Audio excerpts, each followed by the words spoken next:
Soc la Rebeca, m'encarrego del Consell d'Infants i avui us vull ensenyar com fem el Consell i què fem en els Consells d'Infants d'Interès. Acompanyeu-nos!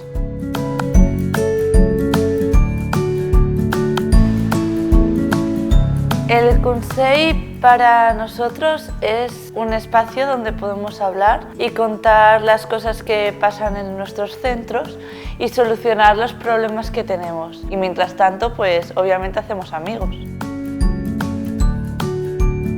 El Consell d'Infants és un procés participatiu on estan implicats tots els centres que volen participar per part d'Interès i és pels nens perquè ells puguin donar la seva veu, donar la seva opinió, ser partícips una mica del procés que viuen a un centre des del moment que entren fins que marxen i que poden prendre decisions importants que els poden implicar canvis positius mentre viuen als nostres centres. En este Consell, el primer Consell de 2025, hemos hablado sobre las tutorías. Participen els nens dels diferents centres i participen els educadors, referents d'aquell torn. També a les reunions que fem de manera online abans de la reunió presencial i participen també moltes vegades els directors.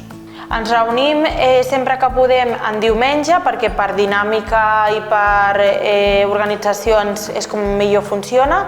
Ens reunim normalment un cop cada 2 mesos o cada 3 mesos i ens veiem al llarg de l'any. Jo crec que entre nosaltres tenim molt bona relació perquè alguns portem venint al Consell, encara que ens agrada treballar les coses importants dels nostres centres. A les trobades es parlen temes que s'han pactat anteriorment perquè als nens els interessa, ho posem en comú, fem un mural o fem recollida d'idees, dinem i després a cada centre portem aquestes idees que han sorgit per treballar cada centre de manera individual. Bé, doncs això ha estat el Consell i esperem que us hagi agradat passar la jornada amb nosaltres. Fins aviat!